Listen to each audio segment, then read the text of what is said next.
ಧರಣಿಯಲಿ ದಿವ್ಯ ಕಾಂತಿ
ಓಂ ಶಾಂತಿ. ಮುರುಳಿಯ ಡೇಟ್ ಆಗಿದೆ 26/10/2024. ಪ್ರಾರ್ಥ ಮುರುಳಿ. ಬಾಪ್ತಾದ ಮಧುಬನ. ಮಧುರ ಮಕ್ಕಳೇ, ನಿಮಗೆ ಶಕ್ತಿಯನ್ನು ಕೊಡಲು ಸರ್ವಶಕ್ತಿವಂತ ತಂದೆಯು ಬಂದಿದ್ದಾರೆ. ಎಷ್ಟು ನೆನಪಿನಲ್ಲಿರುತ್ತೀರೋ ಅಷ್ಟು ಶಕ್ತಿಯು ಸಿಗುತ್ತಾ ಹೋಗುತ್ತದೆ. ಪ್ರಶ್ನೆ: ಈ ಡ್ರಾಮಾದಲ್ಲಿ ಎಲ್ಲರಿಗಿಂತ ಶ್ರೇಷ್ಠಾತಿ ಶ್ರೇಷ್ಠ ಪಾತ್ರವು ನೀವು ಮಕ್ಕಳದ್ದಾಗಿದೆ. ಹೇಗೆ?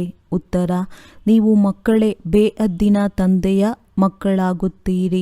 ಭಗವಂತ ಶಿಕ್ಷಕರಾಗಿ ನಿಮಗೆ ಓದಿಸುತ್ತಾರೆ ಅಂದಾಗ ಭಾಗ್ಯಶಾಲಿಗಳಾಗಿದ್ದೀರಲ್ಲವೇ? ವಿಶ್ವದ ಮಾಲೀಕ ನಿಮ್ಮ ಅತಿಥಿಯಾಗಿ ಬಂದಿದ್ದಾರೆ. ಅವರು ನಿಮ್ಮ ಸಹಯೋಗದಿಂದ ವಿಶ್ವದ ಕಲ್ಯಾಣ ಮಾಡುತ್ತಾರೆ. ನೀವು ಮಕ್ಕಳು ಕರೆದಿರಿ ಮತ್ತು ತಂದೆಯು ಬಂದರು. ಇದೇ 2 ಕೈಗಳ ಚಪ್ಪಾಳೆಯಾಗಿದೆ. ಈಗ ತಂದೆಯಿಂದ ನೀವು ಮಕ್ಕಳಿಗೆ ಪೂರ್ಣ ವಿಶ್ವದ ಮೇಲೆ ರಾಜ್ಯ ಮಾಡುವ ಶಕ್ತಿಯು ಸಿಗುತ್ತದೆ. ಓಂ ಶಾಂತಿ. ಮಧುರಾತಿ ಮಧುರ ಆತ್ಮೀಯ ಮಕ್ಕಳು, ಆತ್ಮೀಯ ತಂದೆಯ ಸಮೀಪದಲ್ಲಿ ಕುಳಿತಿದ್ದೀರಿ. ಶಿಕ್ಷಕನ ಮುಂದೆಯೂ ಸಹ ಕುಳಿತಿದ್ದೀರಿ ಮತ್ತು ಇದನ್ನು ತಿಳಿದುಕೊಂಡಿದ್ದೀರಿ. ನೀವು ಮಕ್ಕಳನ್ನು ಕರೆದುಕೊಂಡು ಹೋಗಲು ಈ ತಂದೆಯು ಗುರುವಿನ ರೂಪದಲ್ಲಿ ಬಂದಿದ್ದಾರೆ. ತಂದೆಯು ತಿಳಿಸುತ್ತಾರೆ, ಏ ಆತ್ಮಿಕ ಮಕ್ಕಳೇ, ನಾನು ನಿಮ್ಮನ್ನು ಇಲ್ಲಿಂದ ಕರೆದುಕೊಂಡು ಹೋಗಲು ಬಂದಿದ್ದೇನೆ. ಇದು ಹಳೆಯ ಪ್ರಪಂಚವಾಗಿ ಬಿಟ್ಟಿದೆ ಮತ್ತು ಈ ಪ್ರಪಂಚವು ಕೊಳಕಾಗಿ ಬಿಟ್ಟಿದೆ ಎಂಬುದು ಸಹ ತಿಳಿದಿದೆ. ನೀವು ಮಕ್ಕಳು ಕೊಳಕಾಗಿ ಬಿಟ್ಟಿದ್ದೀರಿ. ಪತಿತ ಪಾವನ ತಂದೆಯೇ ಬಂದು ನಾವು ಪತಿತರನ್ನು ಈ ದುಃಖಧಾಮದಿಂದ ಸುಖಧಾಮದಲ್ಲಿ ಕರೆದುಕೊಂಡು ಹೋಗಿ ಎಂದು ತಮಗೆ ತಾವೇ ಹೇಳುತ್ತಿದ್ದೀರಿ. ನೀವಿಲ್ಲಿ ಕುಳಿತುಕೊಳ್ಳುತ್ತೀರೆಂದರೆ ಇದು ನಿಮ್ಮ ಮನಸ್ಸಿನಲ್ಲಿ ಬರಬೇಕಾಗಿದೆ. ತಂದೆಯೂ ಸಹ ಹೇಳುತ್ತಾರೆ, ನೀವು ನಿಮಂತ್ರಣ ಕೊಟ್ಟಿದ್ದಕ್ಕಾಗಿ ನಾನು ಬಂದಿದ್ದೇನೆ. ತಂದೆಯು ನೆನಪಿಗೆ ತರಿಸುತ್ತಾರೆ, ನೀವು ನನ್ನನ್ನು ಬನ್ನಿ ಎಂದು ಕರೆದಿರಲ್ಲವೇ? ನಾವು ಕರೆಯುತ್ತಿದ್ದೆವು ಎಂಬುದು ಈಗ ತಮ್ಮ ಸ್ಮೃತಿಗೆ ಬಂದಿದೆ. ತಂದೆಯು ಡ್ರಾಮಾ ಅನುಸಾರ ಕಲ್ಪದ ಹಿಂದಿನಂತೆ ಈಗ ಬಂದಿದ್ದಾರೆ. ಅವರೂ ಸಹ ಯೋಜನೆಯನ್ನು ಮಾಡುತ್ತಾರಲ್ಲವೇ? ತಂದೆಯೂ ಸಹ ಯೋಜನೆ ಮಾಡುತ್ತಾರೆ. ಈ ಸಮಯದಲ್ಲಿ ಎಲ್ಲರದ್ದು ತಮ್ಮ ತಮ್ಮದೇ ಆದ ಯೋಜನೆಗಳಿವೆ. ಪಂಚವಾರ್ಷಿಕ ಯೋಜನೆಯನ್ನು ಮಾಡುತ್ತಾರೆ. ಅದರಲ್ಲಿ ಈ ರೀತಿ ಮಾಡುತ್ತೇವೆ ಎಂದು ಮಾತುಗಳನ್ನು ನೋಡಿ ಹೇಗೆ ಸೇರಿಸುತ್ತಾರೆ. ಮೊದಲು ಈ ರೀತಿಯ ಯೋಜನೆ ಮುಂತಾದವುಗಳನ್ನು ಮಾಡುತ್ತಿರಲಿಲ್ಲ. ಈಗ ಯೋಜನೆಗಳನ್ನು ಹಮ್ಮಿಕೊಳ್ಳುತ್ತಾರೆ. ನಮ್ಮ ತಂದೆಯ ಯೋಜನೆ ಯಾವುದು ಎಂಬುದು ನೀವು ಮಕ್ಕಳು ತಿಳಿದುಕೊಂಡಿದ್ದೀರಿ. ಡ್ರಾಮಾದ ಪ್ಲಾನ್ ಅನುಸಾರ 5000 ವರ್ಷಗಳ ಮೊದಲು ನಾನು ಇದೇ ಯೋಜನೆಯನ್ನು ಮಾಡಿದ್ದೆನು. ಈ 2 ಮಾತುಗಳು ಹೇಗೆ ಸೇರಿದೆ ನೋಡಿ. ಯಾರು ಇಲ್ಲಿ ಬಹಳ ದುಃಖಿಗಳಾಗಿದ್ದೀರಿ, ವೇಶ್ಯಾಲಯದಲ್ಲಿದ್ದೀರಿ, ಅವರನ್ನು ಈಗ ನಾನು ಶಿವಾಲಯದಲ್ಲಿ ಕರೆದುಕೊಂಡು ಹೋಗಲು ಬಂದಿದ್ದೇನೆ.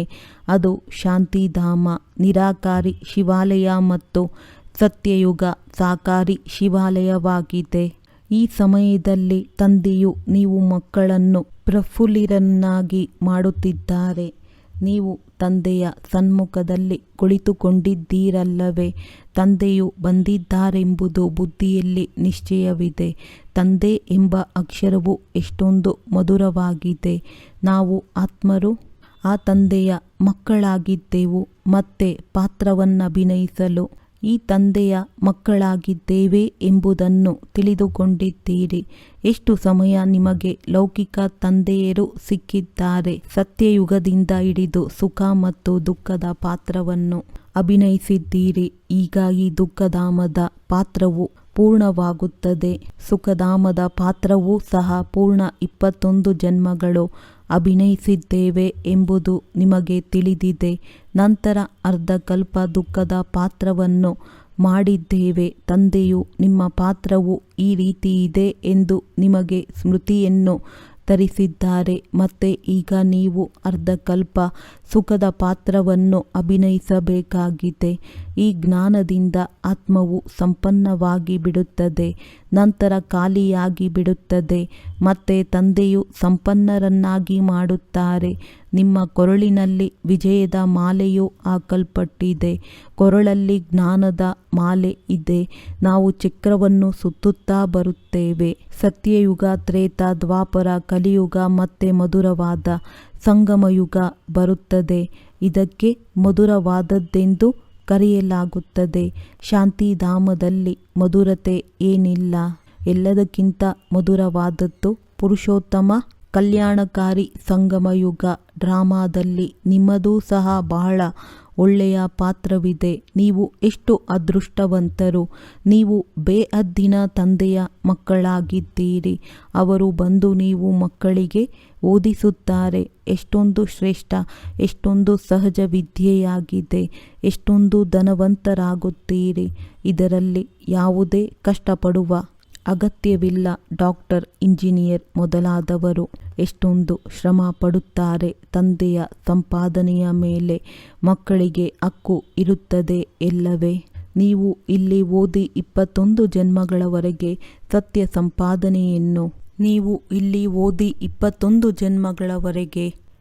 ಸಂಪಾದನೆಯನ್ನು ಮಾಡಿಕೊಳ್ಳುತ್ತೀರಿ. ಅಲ್ಲಿ ನಿಮಗೆ ಯಾವುದೇ ನಷ್ಟವಾಗುವುದಿಲ್ಲ. ತಂದೆಯನ್ನು ನೆನಪು ಮಾಡುವಂತಹ ಯಾವುದೇ ಕಷ್ಟವಿರುವುದಿಲ್ಲ.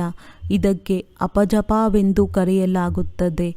ತಂದೆಯು ಬಂದಿದ್ದಾರೆಂದು ನಿಮಗೆ ತಿಳಿದಿದೆ. ತಂದೆಯೂ ಸಹ ತಿಳಿಸುತ್ತಾರೆ, ನಾನು ಬಂದಿದ್ದೇನೆ ಅಂದ ಮೇಲೆ 2 ಕೈಗಳ ಚಪ್ಪಾಳೆಯಾಗುತ್ತದೆ ಎಲ್ಲವೇ. ತಂದೆಯು ತಿಳಿಸುತ್ತಾರೆ, ನನ್ನನ್ನು ನೆನಪು ಮಾಡಿದ್ದೇ ಆದರೆ ಜನ್ಮ ಜನ್ಮಾಂತರ ಪಾಪಗಳೆಲ್ಲವೂ ಭಸ್ಮವಾಗುತ್ತದೆ. 5 ವಿಕಾರರೂಪಿ ರಾವಣನು ತಮ್ಮನ್ನು ಪಾಪಾತ್ಮರನ್ನಾಗಿ ಮಾಡಿದ್ದಾನೆ. ಮತ್ತೆ ಪುಣ್ಯಾತ್ಮರನ್ನಾಗಿ ಮಾಡಬೇಕಾಗಿದೆ. ಇದು ಬುದ್ಧಿಯಲ್ಲಿ ಬರಬೇಕಾಗಿದೆ. ನಾವು ತಂದೆಯ ನೆನಪಿನಿಂದ ಪವಿತ್ರರಾಗಿ ತಂದೆಯ ಜೊತೆ ಮತ್ತೆ ಮನೆಗೆ ಹೋಗುತ್ತೇವೆ. ನಂತರ ಈ ವಿದ್ಯೆಯಿಂದ ನಮಗೆ ಶಕ್ತಿಯೂ ಸಿಗುತ್ತದೆ. ಧರ್ಮದಲ್ಲಿ ಶಕ್ತಿ ಇದೆ ಎಂದು ದೇವಿ ದೇವತಾ ಧರ್ಮಕ್ಕೆ ಹೇಳಲಾಗುತ್ತದೆ. ತಂದೆಯು ಸರ್ವಶಕ್ತಿವಂತನಾಗಿದ್ದಾರೆ. ತಂದೆಯಿಂದ ನಮಗೆ ವಿಶ್ವದಲ್ಲಿ ಶಾಂತಿ ಸ್ಥಾಪನೆ ಮಾಡುವಂತಹ ಶಕ್ತಿಯೂ ಸಿಗುತ್ತದೆ. ಆ ರಾಜ್ಯ ಭಾಗ್ಯವನ್ನು ನಮ್ಮಿಂದ ಯಾರೂ ಕಸಿದುಕೊಳ್ಳಲು ಸಾಧ್ಯವಿಲ್ಲ.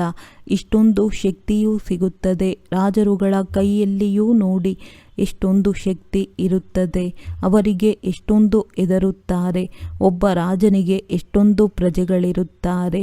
ಸೈನ್ಯ ಮುಂತಾದವುಗಳಿವೆ. ಆದರೂ ಅದು ಅಲ್ಪಕಾಲದ ಶಕ್ತಿಯಾಗಿದೆ. ಇದು 21 ಜನ್ಮಗಳ ಶಕ್ತಿಯಾಗಿದೆ.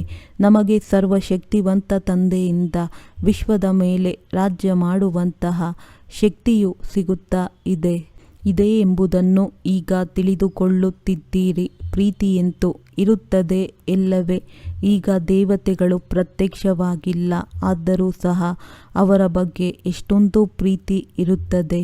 ಒಂದು ವೇಳೆ ಸನ್ಮುಖದಲ್ಲಿದ್ದರೆ ಪ್ರಜೆಗಳಿಗೆ ಎಷ್ಟೊಂದು ಪ್ರೀತಿ ಇರುತ್ತದೆ. ನೆನಪಿನ ಯಾತ್ರೆಯಿಂದ ಈ ಎಲ್ಲ ಶಕ್ತಿಯನ್ನು ನೀವು ಪಡೆಯುತ್ತಿದ್ದೀರಿ. ಈ ಮಾತನ್ನು ಮರೆಯಬಾರದು. ನೆನಪು ಮಾಡುತ್ತಾ ನೀವು ಬಹಳ ಶಕ್ತಿಶಾಲಿಗಳಾಗಿ ಬಿಡುತ್ತೀರಿ. ಸರ್ವಶಕ್ತಿವಂತನೆಂದು ಮತ್ಯಾರಿಗೂ ಸಹ ಹೇಳಲು ಸಾಧ್ಯವಿಲ್ಲ. ಎಲ್ಲರಿಗೂ ಶಕ್ತಿಯೂ ಸಿಗುತ್ತಾ ಇದೆ. ಈ ಸಮಯದಲ್ಲಿ ಯಾರಲ್ಲಿಯೂ ಶಕ್ತಿ ಇಲ್ಲ. ಎಲ್ಲರೂ ತಮೋಪ್ರಧಾನರಾಗಿದ್ದಾರೆ. ನಂತರ ಎಲ್ಲ ಆತ್ಮಗಳಿಗೆ ಒಬ್ಬ ತಂದೆಯಿಂದ ಶಕ್ತಿಯೂ ಸಿಗುತ್ತದೆ. ನಂತರ ತಮ್ಮ ರಾಜಧಾನಿಯಲ್ಲಿ ಹೋಗಿ ತಮ್ಮದೇ ಆದಂತಹ ಪಾತ್ರವನ್ನಭಿನಯಿಸುತ್ತಾರೆ. ತನ್ನ ಲೆಕ್ಕಾಚಾರವನ್ನು ಸಮಾಪ್ತಿ ಮಾಡಿಕೊಂಡು ಮತ್ತೆ ಹೀಗೆಯೇ ನಂಬರ್ ವಾರ್ ಶಕ್ತಿವಂತರಾಗುತ್ತಾರೆ. ಈ ದೇವತೆಗಳಲ್ಲಿ ನಂಬರ್ 1 ಶಕ್ತಿ ಇದೆ. ಈ ಲಕ್ಷ್ಮೀನಾರಾಯಣರು ಇಡೀ ವಿಶ್ವಕ್ಕೆ ಮಾಲೀಕರಾಗಿದ್ದರಲ್ಲವೇ. ನೀವು ಮಕ್ಕಳ ಬುದ್ಧಿಯಲ್ಲಿ ಸೃಷ್ಟಿಚಕ್ರದ ಸಾರವಿದೆ. ಹೇಗೆ ನೀವು ಆತ್ಮರಲ್ಲಿ ಜ್ಞಾನವಿದೆಯೋ ಹಾಗೆಯೇ ಬಾಬಾರವರ ಆತ್ಮದಲ್ಲಿಯೂ ಸಹ ಎಲ್ಲ ಜ್ಞಾನವಿದೆ. ಈಗ ನಿಮಗೆ ಜ್ಞಾನವನ್ನು ಕೊಡುತ್ತಿದ್ದಾರೆ.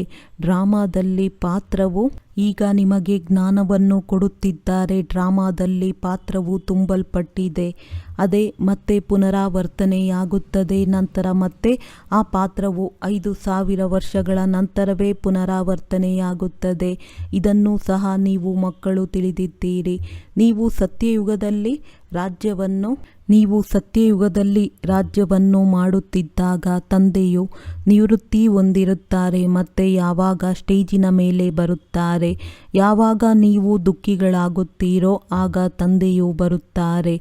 ಅವರಲ್ಲಿ ಎಲ್ಲ ರೆಕಾರ್ಡ್ ತುಂಬಲ್ಪಟ್ಟಿದೆ ಎಂಬುದು ನಿಮಗೆ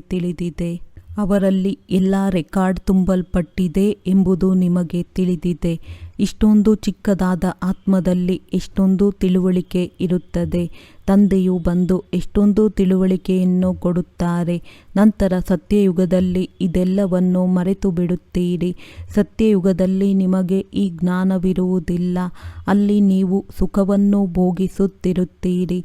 ಸತ್ಯಯುಗದಲ್ಲಿ ನಾವೇ ದೇವತೆಗಳಾಗಿ ಸುಖವನ್ನು ಭೋಗಿಸುತ್ತೇವೆ ಎಂಬುದನ್ನು ಈಗ ನೀವು ತಿಳಿದುಕೊಂಡಿದ್ದೀರಿ. ನಾವು ಈಗ ಬ್ರಾಹ್ಮಣರಾಗಿದ್ದೇವೆ ಮತ್ತೆ ನಾವೇ ದೇವತೆಗಳಾಗುತ್ತೇವೆ. ಈ ಜ್ಞಾನವನ್ನು ಬುದ್ಧಿಯಲ್ಲಿ ಚೆನ್ನಾಗಿ ಧಾರಣೆ ಮಾಡಬೇಕು. ಯಾರಿಗಾದರೂ ಈ ವಿಚಾರವನ್ನು ತಿಳಿಸುವುದರಲ್ಲಿ ಖುಷಿಯಾಗುತ್ತದೆ ಇಲ್ಲವೇ? ನೀವು ಪ್ರಾಣದಾನವನ್ನು ನೀಡುತ್ತೀರಿ. ಕಾಲನು ಮೃತ್ಯು ಬಂದು ಎಲ್ಲರನ್ನೂ ತೆಗೆದುಕೊಂಡು ಹೋಗುತ್ತಾನೆಂದು ಹೇಳುತ್ತಾರಲ್ಲವೇ? ಇದ್ಯಾವುದೂ ಇಲ್ಲ. ಇದು ಮಾಡಲ್ಪಟ್ಟಂತಹ ನಾಟಕವಾಗಿದೆ. ನಾನು ಒಂದು ಶರೀರವನ್ನು ಬಿಟ್ಟು ಮತ್ತೊಂದನ್ನು ಧಾರಣೆ ಮಾಡುತ್ತೇನೆ.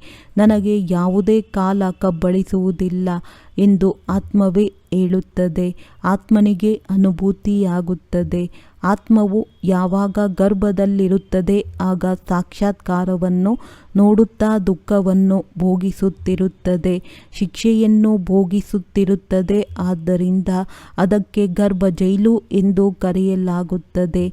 ಎಷ್ಟೊಂದು ವಿಚಿತ್ರವಾದ ನಾಟಕ ಮಾಡಲ್ಪಟ್ಟಿದೆ. ಗರ್ಭ ಜೈಲಿನಲ್ಲಿ ಶಿಕ್ಷೆಯನ್ನು ಭೋಗಿಸುತ್ತಾ ಶಿಕ್ಷೆಯು ಹೇಗೆ ಸಿಗುತ್ತಿದೆ ಎಂಬ ಸಾಕ್ಷಾತ್ಕಾರವನ್ನು ನೋಡುತ್ತಿರುತ್ತದೆ. ಇಂತಿಂತಹ ಉಲ್ಲಂಘನೆಯನ್ನು ಮಾಡಿದ್ದೇನೆ, ಅದಕ್ಕೆ ದುಃಖವನ್ನು ಅನುಭವಿಸಬೇಕಾಗಿದೆ ಎಂಬುದನ್ನು ಸಾಕ್ಷಾತ್ಕಾರವಾಗುತ್ತದೆ.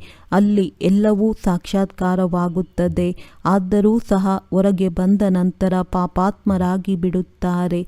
ಎಲ್ಲ ಪಾಪಗಳು ಹೇಗೆ ಭಸ್ಮವಾಗುವುದು? ಈ ನೆನಪಿನ ಯಾತ್ರೆಯಿಂದ ಪಾಪವು ಭಸ್ಮವಾಗುತ್ತದೆ ಎಂದು ಮಕ್ಕಳಿಗೆ ತಿಳಿಸಿಕೊಡಲಾಗಿದೆ ಮತ್ತು ಸ್ವದರ್ಶನ ಚಕ್ರವನ್ನು ತಿರುಗಿಸುವುದರಿಂದ ಪಾಪವು ಭಸ್ಮವಾಗಿ ಬಿಡುತ್ತದೆ. ತಂದೆಯೂ ಸಹ ತಿಳಿಸುತ್ತಾರೆ, ಮಧುರಾತಿ ಮಧುರ ಸ್ವದರ್ಶನ ಚಕ್ರಧಾರಿ ಮಕ್ಕಳೇ, ನೀವು 84 ಜನ್ಮಗಳ ಸ್ವದರ್ಶನ ಚಕ್ರವನ್ನು ತಿರುಗಿಸಿದ್ದೇ ಆದರೆ ನಿಮ್ಮ ಜನ್ಮಾಂತರದ ಪಾಪವು ತುಂಡಾಗುತ್ತದೆ. ಚಕ್ರವನ್ನು ಸಹ ನೆನಪು ಮಾಡಬೇಕು. ಈ ಜ್ಞಾನವನ್ನು ಯಾರು ತಿಳಿಸಿದ್ದಾರೆಯೋ ಅವರನ್ನು ನೆನಪು ಮಾಡಬೇಕು. ತಂದೆಯು ನಮ್ಮನ್ನು ಸ್ವದರ್ಶನ ಚಕ್ರಧಾರಿಯನ್ನಾಗಿ ಮಾಡಿದ್ದಾರೆ. ಆದರೆ ನಿತ್ಯವೂ ಹೊಸೊಬ್ಬರು ಬರುತ್ತಿರುತ್ತಾರೆ. ಅವರಿಗೆ ರಿಫ್ರೆಶ್ ಮಾಡಬೇಕಾಗುತ್ತದೆ. ನಿಮಗೆ ಎಲ್ಲದರ ಜ್ಞಾನವೂ ಸಿಕ್ಕಿದೆ. ನಾವು ಪಾತ್ರವನ್ನಭಿನಯಿಸಲು ಬಂದಿದ್ದೇವೆಂದು ತಿಳಿದಿದ್ದೀರಿ. 84 ಜನ್ಮಗಳ ಚಕ್ರವನ್ನು ಸುತ್ತಿ ಮತ್ತೆ ಈಗ ಹಿಂತಿರುಗಿ ಹೋಗಬೇಕಾಗಿದೆ. ಈ ರೀತಿ ಚಕ್ರವನ್ನು ಸುತ್ತಿಸುತ್ತಿರುತ್ತೀರಲ್ಲವೇ? ಮಕ್ಕಳು ಬಹಳಷ್ಟು ಮರೆತು ಬಿಡುತ್ತಾರೆ ಎಂಬುದನ್ನು ತಂದೆಯು ತಿಳಿದುಕೊಂಡಿದ್ದಾರೆ. ಚಕ್ರವನ್ನು ಸುತ್ತಿಸುವುದರಲ್ಲಿ ಯಾವುದೇ ಕಷ್ಟವಾಗುವುದಿಲ್ಲ. ಸಮಯವೂ ಸಹ ಬಹಳಷ್ಟು ಸಿಗುತ್ತದೆ. ಕೊನೆಯಲ್ಲಿ ನಿಮ್ಮದು ಸ್ವದರ್ಶನ ಚಕ್ರಧಾರಿ ಸ್ಥಿತಿಯಾಗಿರುತ್ತದೆ. ನೀವು ಇಂಥವರಾಗಬೇಕಾಗಿದೆ. ಸನ್ಯಾಸಿಗಳು ಈ ಶಿಕ್ಷಣವನ್ನು ಕೊಡಲು ಸಾಧ್ಯವಿಲ್ಲ. ಸ್ವದರ್ಶನ ಚಕ್ರದ ಜ್ಞಾನವನ್ನು ಆ ಗುರುಜನರೇನು ತಿಳಿದುಕೊಂಡಿಲ್ಲ. ಅವರು ಕೇವಲ ಗಂಗೆಯ ಬಳಿ ನಡೆಯಿರೆಂದು ಹೇಳುತ್ತಾರೆ. ಎಷ್ಟೊಂದು ಸ್ನಾನ ಮಾಡುತ್ತಾರೆ. ಅನೇಕರು ಸ್ನಾನ ಮಾಡುವುದರಿಂದ ಗುರುಗಳಿಗೆ ಸಂಪಾದನೆಯಾಗುತ್ತದೆ. ಗಳಿಗೆಗೆ ಯಾತ್ರೆಗೆ ಹೋಗುತ್ತಾರೆ. ಆಗ ಆ ಯಾತ್ರೆ ಮತ್ತು ಈ ಯಾತ್ರೆಯಲ್ಲಿ ಎಷ್ಟು ವ್ಯತ್ಯಾಸವಿದೆ ನೋಡಿ. ಈ ಯಾತ್ರೆಯು ಆ ಎಲ್ಲ ಯಾತ್ರೆಯಿಂದ ಇಳಿಸಿಬಿಡುತ್ತದೆ. ಈ ಯಾತ್ರೆಯು ಎಷ್ಟೊಂದು ಸಹಜವಾಗಿದೆ. ಚಕ್ರವನ್ನು ಸುತ್ತಿಸಿ 4 ಧಾಮವನ್ನು ಸುತ್ತಿ ಹಾಕಿದೆವು, ಆದರೂ ಸಹ ಸದಾಕಾಲ ದೂರವೇ ಉಳಿದೆವು ಎಂಬ ಗೀತೆಯನ್ನು ಹಾಡುತ್ತಾರಲ್ಲವೇ. ಬೇಅದ್ದಿನ ತಂದೆಯಿಂದ ದೂರ ಉಳಿದೆವು, ಇದು ತಮಗೆ ಅನುಭೂತಿಯಾಗುತ್ತದೆ. ಆದರೆ ಆ ಜನರು ಇದರ ಅರ್ಥವನ್ನು ತಿಳಿದುಕೊಂಡಿಲ್ಲ. ನಾವು ಬಹಳಷ್ಟು ಸುತ್ತಿ ಬಂದೆವು ಎಂಬುದು ನೀವು ತಿಳಿದಿದ್ದೀರಿ. ಈಗ ಈ ಎಲ್ಲ ಪ್ರಕಾರದ ಅಲೆದಾಟದಿಂದ ಮುಕ್ತರಾಗಿ ಬಿಟ್ಟಿರಿ. ಹುಡುಕಾಡುತ್ತಾ ಯಾರೂ ಸಮೀಪದಲ್ಲಿ ಬರಲಿಲ್ಲ, ಇನ್ನೂ ದೂರವೇ ಉಳಿದೆವು. ಈಗ ಡ್ರಾಮಾ ಪ್ಲಾನ್ ಅನುಸಾರ ತಂದೆಯೇ ಎಲ್ಲರನ್ನೂ ಜೊತೆಯಲ್ಲಿ ಕರೆದುಕೊಂಡು ಹೋಗಲು ಬರಬೇಕಾಗುತ್ತದೆ. ತಂದೆಯು ತಿಳಿಸುತ್ತಾರೆ, ನನ್ನ ಮತದಂತೆ ನೀವು ನಡೆಯಬೇಕಾಗಿದೆ, ಪವಿತ್ರರಾಗಬೇಕಾಗಿದೆ. ಈ ಜಗತ್ತನ್ನು ನೋಡುತ್ತಾ ಇದ್ದರೂ ಸಹ ನೋಡದಂತೆ ಇರಬೇಕು. ಎಲ್ಲಿಯವರೆಗೂ ಹೊಸ ಮನೆಯ ತಯಾರಿಯಾಗುವುದಿಲ್ಲವೋ ಅಲ್ಲಿಯವರೆಗೂ ಹಳೆಯ ಮನೆಯಲ್ಲಿರಬೇಕಾಗುತ್ತದೆ. ತಂದೆಯು ಸಂಗಮ ಯುಗದಲ್ಲಿಯೇ ಆಸ್ತಿಯನ್ನು ಕೊಡಲು ಬರಬೇಕಾಗುತ್ತದೆ. ಬೇಅದ್ದಿನ ತಂದೆಯದ್ದು ಬೇಹದ್ದಿನ ಆಸ್ತಿಯಾಗಿದೆ. ತಂದೆಯ ಆಸ್ತಿಯು ನಮ್ಮದಾಗಿದೆ ಎಂಬುದು ಮಕ್ಕಳು ತಿಳಿದಿರುತ್ತಾರೆ. ಅದೇ ಖುಷಿಯಲ್ಲಿರುತ್ತಾರೆ. ತಮ್ಮ ಸಂಪಾದನೆಯನ್ನು ಸಹ ಮಾಡುತ್ತಾರೆ ಮತ್ತು ತಂದೆಯ ಆಸ್ತಿಯೂ ಸಹ ಸಿಗುತ್ತದೆ. ನಿಮಗಂತೂ ಕೇವಲ ಆಸ್ತಿಯು ಮಾತ್ರವೇ ಸಿಗುತ್ತದೆ. ಸ್ವರ್ಗದಲ್ಲಿ ಆಸ್ತಿಯು ನಮಗೆ ಹೇಗೆ ಸಿಕ್ಕಿದೆ ಎಂಬುದು ಇಲ್ಲಿ ನಿಮಗೆ ತಿಳಿದಿರುವುದಿಲ್ಲ. ಅಲ್ಲಿ ನಿಮ್ಮ ಜೀವನ ಬಹಳ ಸುಖವಾಗಿರುತ್ತದೆ, ಏಕೆಂದರೆ ತಾವು ತಂದೆಯನ್ನು ನೆನಪು ಮಾಡಿ ಶಕ್ತಿಯನ್ನು ಪಡೆದುಕೊಳ್ಳುತ್ತೀರಿ. ಪಾಪವನ್ನು ಹರಣ ಮಾಡುವಂತಹ ಪತಿತ ಪಾವನ ಒಬ್ಬರೇ ತಂದೆಯಾಗಿದ್ದಾರೆ. ತಂದೆಯನ್ನು ನೆನಪು ಮಾಡಿ ಮತ್ತು ಸ್ವದರ್ಶನ ಚಕ್ರವನ್ನು ತಿರುಗಿಸುವುದರಿಂದಲೇ ನಿಮ್ಮ ಪಾಪವೆಲ್ಲವೂ ಸಮಾಪ್ತಿಯಾಗಿ ಬಿಡುತ್ತದೆ. ಇದನ್ನು ಚೆನ್ನಾಗಿ ನೋಟ್ ಮಾಡಿಕೊಳ್ಳಬೇಕಾಗಿದೆ. ಈ ರೀತಿ ತಿಳಿಸಿಕೊಡಬೇಕಷ್ಟೇ. ಮುಂದೆ ಹೋದಂತೆ ನಿಮಗೆ ಇಷ್ಟೆಲ್ಲ ಹೇಳುವ ಅವಶ್ಯಕತೆ ಇಲ್ಲ. ಕೇವಲ ಒಂದು ಸೂಚನೆ ಕೊಟ್ಟರೆ ಸಾಕು. ಬೇಅದ್ದಿನ ತಂದೆಯನ್ನು ನೆನಪು ಮಾಡಿದರೆ ನಿಮ್ಮ ಪಾಪವೆಲ್ಲವೂ ಭಸ್ಮವಾಗಿ ಬಿಡುತ್ತದೆ ಎಂದು ತಿಳಿಸಿ ನೀವು ನರನಿಂದ ನಾರಾಯಣ, ನಾರಿಯಿಂದ ಲಕ್ಷ್ಮಿಯಾಗಲು ಬರುತ್ತೀರಿ. ಇದು ನೆನಪಿದೆಯಲ್ಲವೇ? ಮತ್ತೆ ಯಾರದೇ ಬುದ್ಧಿಯಲ್ಲಿ ಈ ಮಾತುಗಳು ನೆನಪಿಗೆ ಬರುವುದಿಲ್ಲ. ನಾವು ಬಾಪ್ ದಾದಾರವರ ಬಳಿ ಬರುತ್ತೇವೆ ಎಂಬುದು ಬುದ್ಧಿಯಲ್ಲಿದೆ. ಅವರಿಂದ ಹೊಸ ಪ್ರಪಂಚ ಸ್ವರ್ಗದ ಆಸ್ತಿಯನ್ನು ಪಡೆಯುತ್ತೇವೆ. ತಂದೆಯು ತಿಳಿಸುತ್ತಾರೆ, ಸ್ವದರ್ಶನ ಚಕ್ರಧಾರಿಗಳಾಗುವುದರಿಂದ ನಿಮ್ಮ ವಿಕರ್ಮ ವಿನಾಶವಾಗಿ ಬಿಡುತ್ತದೆ. ಯಾರು ಈಗ ನಿಮ್ಮ ಜೀವನವನ್ನು ವಜ್ರ ಸಮಾನವನ್ನಾಗಿ ಮಾಡುತ್ತಾರೆ ಅವರನ್ನು ನೋಡಿ. ಇದರಲ್ಲಿ ನೋಡುವ ಮಾತೇನೂ ಇಲ್ಲ ಎಂಬುದು ನಿಮಗೆ ತಿಳಿದಿದೆ. ಇದನ್ನು ನೀವು ದಿವ್ಯ ದೃಷ್ಟಿಯಿಂದ ತಿಳಿದುಕೊಳ್ಳುತ್ತೀರಿ. ಈ ಶರೀರದ ಮೂಲಕ ಆತ್ಮವೇ ಓದುತ್ತದೆ. ಈ ಜ್ಞಾನವು ಈಗ ಸಿಕ್ಕಿದೆ. ನಾವು ಯಾವ ಕರ್ಮವನ್ನು ಮಾಡುತ್ತೇವೆ, ಆತ್ಮವು ಶರೀರವನ್ನು ತೆಗೆದುಕೊಂಡು ಕರ್ಮವನ್ನು ಮಾಡುತ್ತದೆ. ತಂದೆಯೂ ಸಹ ಓದಿಸಬೇಕಾಗಿದೆ. ಅವರ ಹೆಸರು ಸದಾಕಾಲ ಶಿವ ಎಂದೇ ಆಗಿದೆ. ಶರೀರದ ಹೆಸರು ಬದಲಾಗುತ್ತಿರುತ್ತದೆ. ಆದರೆ ಈ ಶರೀರವು ನನ್ನದಲ್ಲ, ಇದು ಬ್ರಹ್ಮ ಇವರ ಸ್ವತ್ತಾಗಿದೆ. ಶರೀರ ಆತ್ಮನ ಸ್ವತ್ತು ಆಗಿದೆ. ಇದರಿಂದ ಆತ್ಮವು ಪಾತ್ರವನ್ನಭಿನಯಿಸುತ್ತದೆ. ಇದು ಬಹಳ ಸಹಜವಾಗಿ ತಿಳಿದುಕೊಳ್ಳುವ ಮಾತಾಗಿದೆ. ಆತ್ಮವಂತೂ ಎಲ್ಲರಲ್ಲಿಯೂ ಇದೆ. ಎಲ್ಲರ ಶರೀರದ ಹೆಸರು ಬೇರೆ ಬೇರೆಯಾಗುತ್ತದೆ. ಇವರು ಪರಮಾತ್ಮನಾಗಿದ್ದಾರೆ, ಶ್ರೇಷ್ಠಾತಿ ಶ್ರೇಷ್ಠನಾಗಿದ್ದಾರೆ. ಭಗವಂತ ಒಬ್ಬರೇ ರಚಯಿತನಾಗಿದ್ದಾರೆ ಎಂಬುದನ್ನು ನೀವು ತಿಳಿದಿದ್ದೀರಿ. ಉಳಿದವರೆಲ್ಲರೂ ರಚನೆ ಪಾತ್ರವನ್ನು ಅಭಿನಯಿಸುವವರಾಗಿದ್ದಾರೆ. ಹೇಗೆ ಆತ್ಮರು ಬರುತ್ತಾರೆ ಎಂಬುದನ್ನು ಸಹ ತಿಳಿದುಕೊಂಡಿದ್ದೀರಿ. ಮೊಟ್ಟ ಮೊದಲು ಆದಿ ಸನಾತನ ದೇವಿ ದೇವತಾ ಧರ್ಮದವರು ಸ್ವಲ್ಪವೇ ಇರುತ್ತಾರೆ. ನಂತರ ಕೊನೆಯಲ್ಲಿ ಸೃಷ್ಟಿಯಲ್ಲಿ ಮೊದಲು ಬರಲು ಯೋಗ್ಯರಾಗುತ್ತಾರೆ. ಈ ಸೃಷ್ಟಿ ಚಕ್ರವು ಮಾಲೆಯ ರೀತಿ ಇದೆ.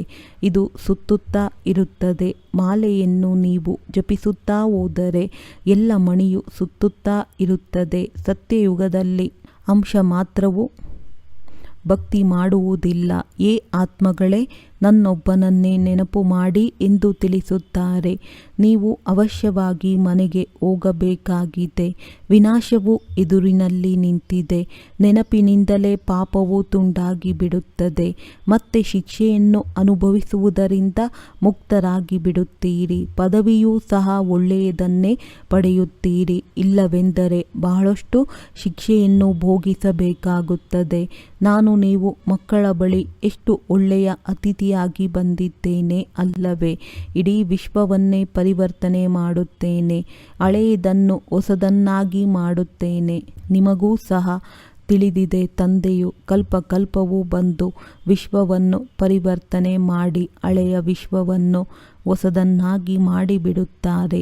ಈ ವಿಶ್ವವು ಹೊಸದರಿಂದ ಹಳೆಯದು, ಹಳೆಯದರಿಂದ ಹೊಸದಾಗುತ್ತದೆ. ನೀವು ಈ ಸಮಯದಲ್ಲಿ ಚಕ್ರವನ್ನು ಸುತ್ತಿಸುತ್ತೀರಿ. ತಂದೆಯ ಬುದ್ಧಿಯಲ್ಲಿ ಜ್ಞಾನವಿದೆ ವರ್ಣನೆ ಮಾಡುತ್ತಾರೆ.